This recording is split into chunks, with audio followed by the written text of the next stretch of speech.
Hello, welcome back to my channel. I've been distant in a few months because I have been redecorating my kitchen. I can tell you people, redecorating ain't a joke. Well, I'm back and I have got this in the mail. Pre-ordered this because I wanted to have my hands on it early on. I have been playing a couple of games with my group and so far we have been enjoying it. So I think I will share a playthrough with you also. I see that many have been presenting the introduction playthrough. So this time we're gonna do the Echoes of the Deep.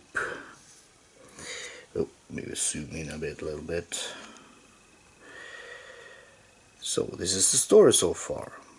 In his house at Rea, dead Cthulhu waits dreaming. He slumbers and waits until the stars are right to bring Rea back from its home beneath the waves and for the great old ones to return. Ooh, this is not good. For that is not dead which can eternal lie, and which strange eons even death may die. Familiar phrase for everyone that knows the mythos.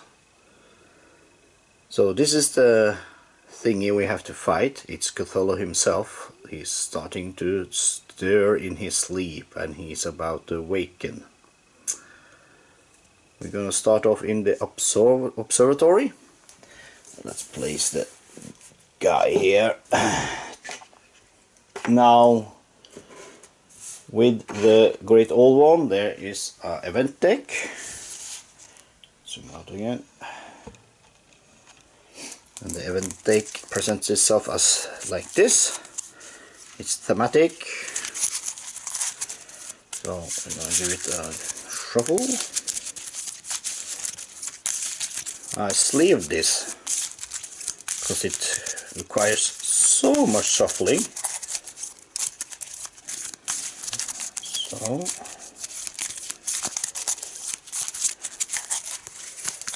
there you go. Put that here and we're done. Now we also have some headlines, so I have to give this a good shuffle. 40 or something cards where we're gonna draw 13, and if my memory serves me right. Let's see, 1, 2, 3, 4, 5, 6, 7, 8, 9, 10, 11, 12, 13. Yeah, I can count to 13. There we go. Okay, I'll place that here. I've prepared the board as it's lighting is crap here. Prepare the board as it says on the scenario sheet. We have north side, we have downtown, we have the merchant district, the river town, and the Miskatonic University, where the starting place is the Observatory. Yes, yes indeed. Here you go. Oh, and yeah, we have to add some cards to the codex. Don't have to do that yet. Anything else I have been preparing? Yep, I've also prepared the little bag with the tokens which are mentioned in here. That goes to the Mythos Cup. Now for my characters. Who are we gonna play? There's a bunch of them to choose about. So I think for this scenario I want to be playing Norman Withers and Agnes Baker. Play those two. see how that pans out. Norman, because he's a groovy fellow and he's thematic to this scenario, and Agnes, because she's a badass. We have one face puncher, and Norman is more of a mystic. He can solve some search for us, and he's not bad at lore. So Agnes isn't the best fighter either, as you can see, but her lore is marvelous, and she has some good spells that can give her some opportunity to kill the monsters that will be popping out. She has got blood casting, saying she can suffer damage instead of horror while casting spells. And blood is power while casting a spell. If you suffer damage or spend remnants, you get +2 lore. Remnants is the leftovers from monsters and mythos that she's gonna be solving around the board, warding doom and whatever not. And that will give her the opportunity to become a face puncher from epic order. And Norman Withers, he has in the stars. After you remove 2 or more doom from your space, you may suffer 1 horror to research 1 clue and place it on the scenario sheet. So that's not bad. As long as he's got a clue and he's warding doom, we can get the clues onto the scenario sheet, which allow us to get the win. Yes, focus limit of 2. Yeah, focus. How many focus tokens you can have in total on his character. You cannot have 2 of 1 skill, but you can have 2 tokens. And Agnes has also focus limit of 2. Okie dokie. Let's see, put them at another place. Put them on the side. My Bombay table is getting too small. I have to buy another one. Okie doke. Anything else? Yeah, I'm forgetting. They do have some thingies. They have to get some equipment. There's Agnes, of course, all the way back, and Norman is an N, so he should be here. Yeah. Alphabetical order, people. Let's start with Norman. He's starting with a spell, Find Gate, and $1. Okie doke. Here's it. Yeah, okay. Find Gate is a spell, ritual. Sanity costs. Ugh. Action, test lore. If you pass, you move to a space of your choice with 1 or more doom. Oh, you can port to and from doom. Oh, nice. Guess who's gonna be warding. And $1 for him. Ching. Cash is king. Let's see. And choose one. Astronomy book and precious memento. Okay. Kids have been drinking Red Bull and playing with their wands. Wow. Let's see. Astronomy book. What's this? Item, yeah. Once per round while resolving a test, you may reroll a number of dice up to the amount of doom in your space.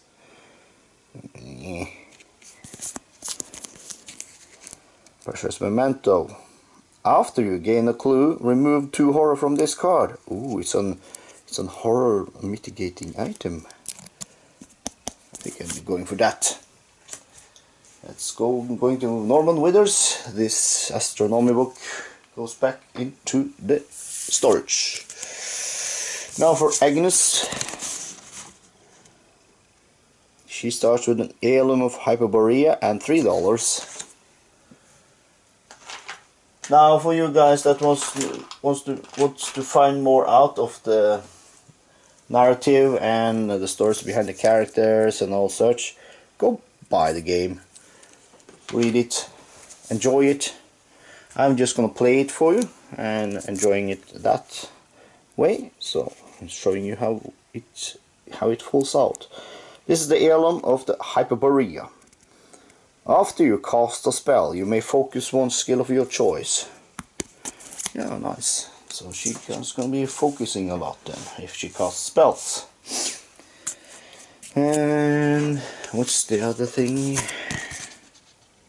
Choose one. Storm of Spirits or Fleshward. Yeah. Fleshward. Ah, this is, I remember this from Arkham 2nd edition. It's nice.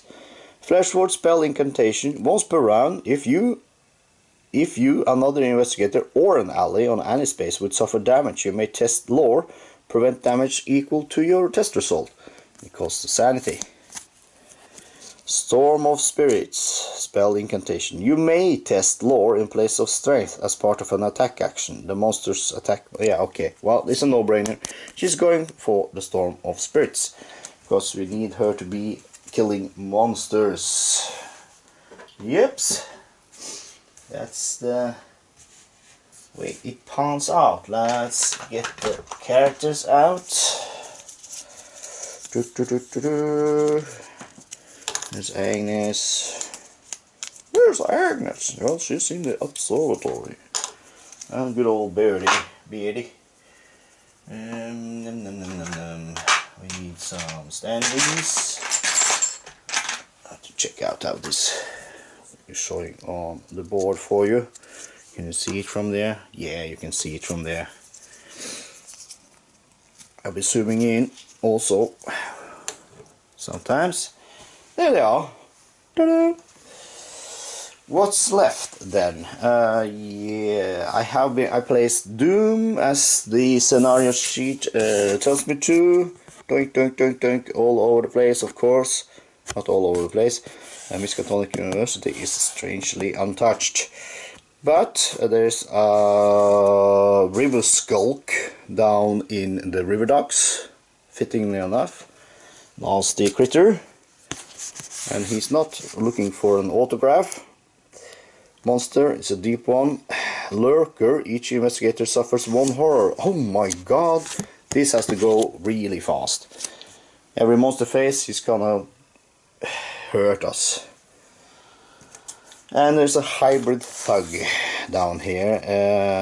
He's a patrolling, move toward most doom and engage lowest observation. Okay. Okay. So how do we solve that when there's just one doom in each space? Okay, well, the neighborhood has got two, so yeah, he will move that way. Okay. That's it, and it says we have to add cards 2, 29 and 30 to the codex. Yes, let's dig those out. 2 and 29 and 30. Number 2, I think most people have seen before. Like, people walk with their heads down, shoulders hunched. With each new oddity, it becomes harder to pretend that nothing is wrong, but the vanishing of the strange lights, the sightings of inhuman creatures, they are not something that can be ignored, at least not for long. So, Anomalies. When a space has 3 doom, or a neighborhood has a total of 5 doom, place an anomaly in that neighborhood. An anomaly is kind of a rift, a tear in the world. Not good, we don't want those. And we're gonna see those around. And if additional doom will be placed in a neighborhood with anomaly, place that doom on the scenario sheet instead. Yeah. And if you would resolve an encounter in a neighborhood with anomaly, you resolve an anomaly encounter instead. When a neighborhood has 0 doom, remove the anomaly from that neighborhood. Okay, so the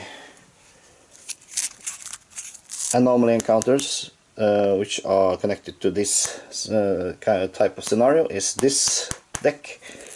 Pulling from this gives us the encounters. I can tell you they are not nice. Now you can read 29. A stifled silence permeates the night air. It would be relaxing if it weren't so uncomfortably humid. Not uncommon for this time of year, and for the fact that you have spent the last several hours cooped up in the observatory at Miskatonic University following up on reports of strange astronomical events. Just as you're preparing to leave, a chill washes over you, and something within urges you to look once again towards the stars. A bizarre emerald sheen lies heavy across the sky. You are filled with a sudden unease. What could cause such a thing? So, when there are 3 or more clues on the scenario sheet, flip this card. The stars are right then. Okay. And we read Echoes from the Deep.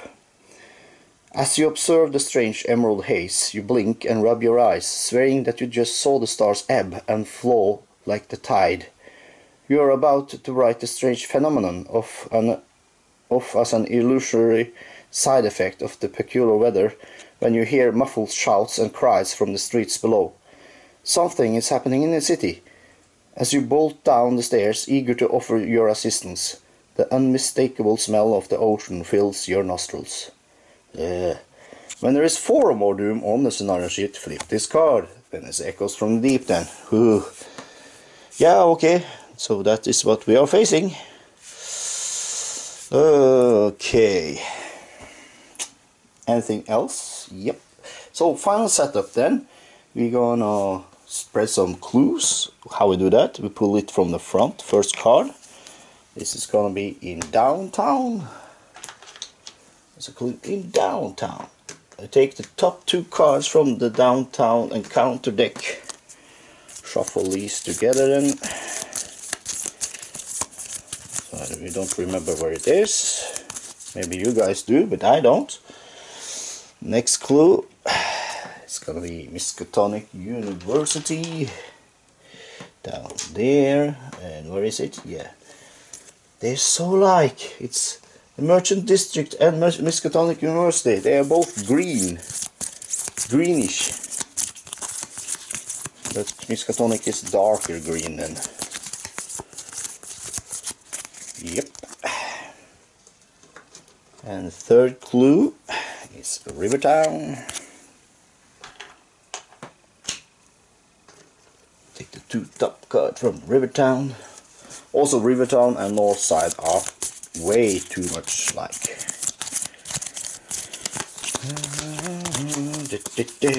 3 card shuffle. Yeah. Okay, that's good. Not by singing, but by shuffling. And what's next up? Yeah, we've done the doom spreading from the scenario sheet. So we spread doom once. And we do that pulling the card from the back. Of course, it's the Miskatonic University, and there's a doom in this science building. Okay, let's find the science building. It's there. Someone is doing some hideous experiment. This will be the discard pile, and the unstable place from now on will be the science building. Yup. So that's it. Yeah, oh, the monster deck. I have created that and shuffled it. Oh, and I have to show you. Shuffled it, and look how lucky I was to get the Wake Titan in the front. This seems to be a horrible beast. We're not gonna face that in a while then, hopefully, knock on wood. So, that's it, we are ready to begin, and next time I will be joining you. We will begin with the episode 1 and turn 1. Until then, I'll be heading up and do some more fiddling in my kitchen. This is T-Man signing off. Be seeing you.